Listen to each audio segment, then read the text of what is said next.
An island with striking contrasts, where the heartbeat of the jam-packed capital city collides with the sweat and resilience of the countryside, where extreme heat, unique endemic animals, and beautiful landscapes meet a vibrant and rich culture. Madagascar's story is of a common narrative of an African country fighting for independence after European colonization, which has led to a complex and politically corrupt government.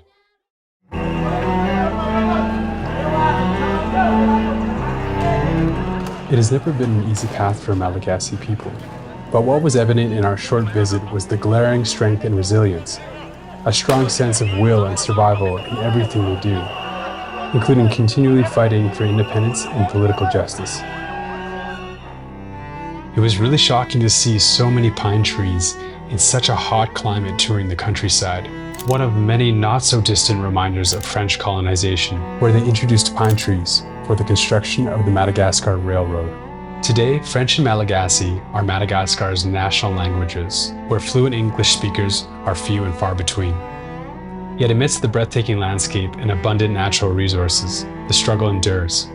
Over 75% of Malagasy people live on less than $1.60 a day, struggling with poverty.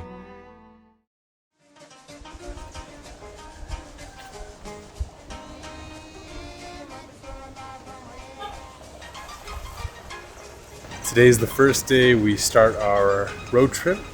We're heading south and then all the way to the coast on the west side. But we're excited and we're ready to take it all in. Escaping the urban hustle, we headed to the center of Madagascar. But first we had to try this traditional and delicious Malagasy dessert. Thank you so much. Oh.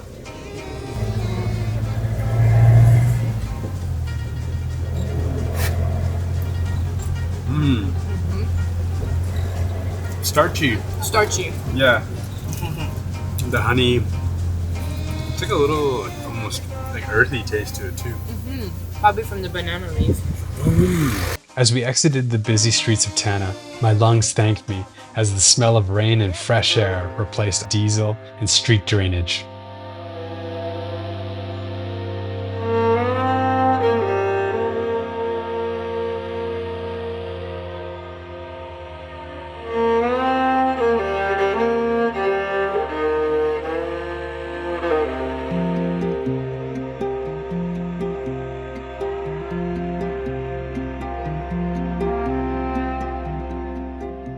%80 of the country's population are farmers. Shockingly, 50% of a farmer's yield is kept for sustenance, an environment where rice draws the line between life and death.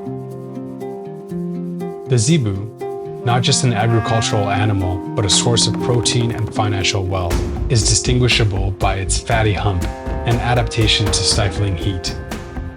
Here we tried some traditional dishes, including zebu tongue, which was surprisingly tender and delicious. Though the countryside is stunning, life is far from easy. Everyone has a job, whether it's harvesting the fields, pulling carts barefoot, or crushing granite by hand.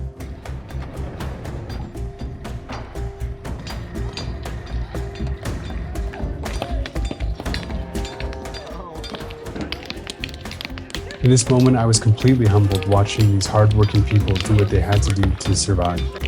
I couldn't help but reflect on all the simple things I take for granted in my life.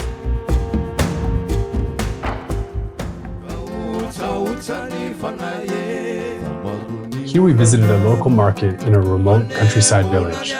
Not gonna lie, we stood out like a sore thumb, but we found a way to blend in. We're trying Togakasi, and it's a homemade rum. What is it, 181 proof? Around 90 degrees. Cheers.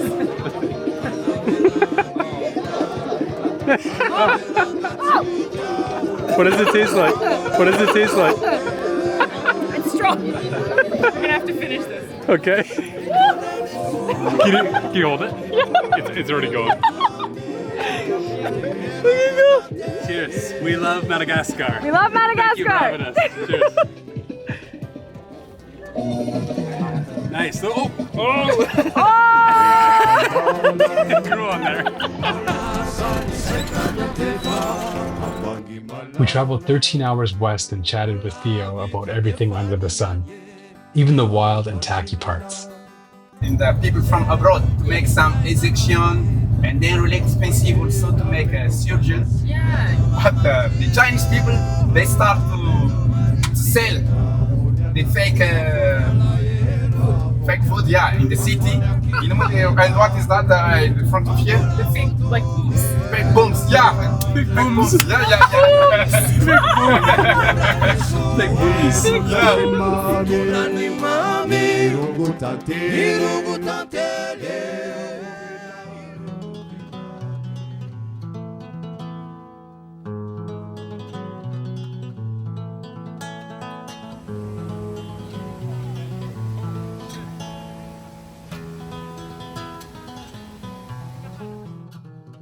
Venturing to the Karindi forest required a 4x4 and was anything but a smooth ride. This renowned ecosystem hosts a variety of flora and fauna endemic to the island and draws scientists from around the world to study the mystery it holds. We were on the lookout for lemurs, but ran into a few different friends first. And then we were greeted by hundreds of horseflies. They weren't shy to bite either. We came in the rainy season, and the trees created a brush and coverage that totaled any chances of seeing our furry little friends. But you can't control nature. Fortunately enough, on the way out of the city, we got to tour a conservational eco park that hosted a handful of these strange and wonderful creatures, including, of course, our good childhood friend.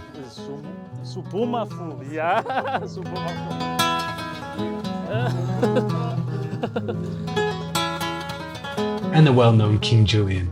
Each species was so different from another, shaped by various geographical pressures, a living testament to the island's extraordinary biodiversity.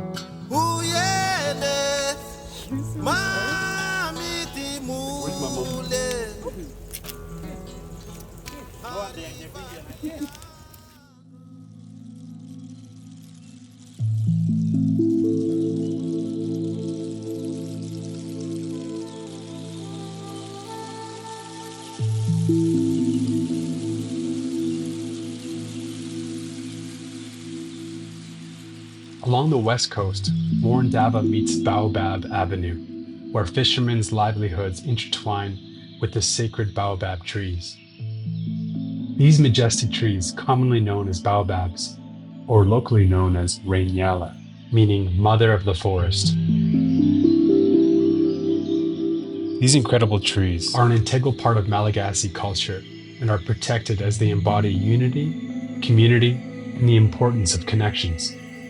Liv and I enjoyed the sunset over the baobabs in the back of a bumpy zebu cart, a great local way to experience these sacred statues.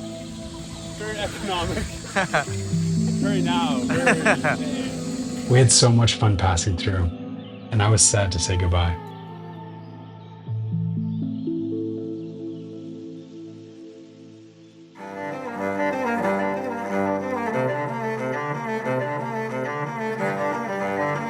I'm so grateful for the experience of spending time in Madagascar. It's a time I will never forget. Touring Madagascar left us with a mixture of emotions. The poverty was truly heartbreaking at times. The desperation was palpable. The country still grapples with the shadow of exploitation, a struggle compounded by the French influences. Like the pine trees stretched across the hills, integrated with Malagasy palms, the once two different worlds are now inseparable. As we passed through, peering out the window during our short stay, we couldn't help but wonder, what is the answer to break the cycle of poverty? It's wildly complicated, with the echoes of colonization and continued political corruption. On top of this dark history, countries around the world continue to exploit unfair natural resource trade, and Mother Nature's typhoons, droughts, and swarms of locusts don't help the situation. Though the answer remains elusive, we depart with a more enlightened perspective, gratitude, and a recognition that there is still so much to learn in the vast and intricate story of Madagascar.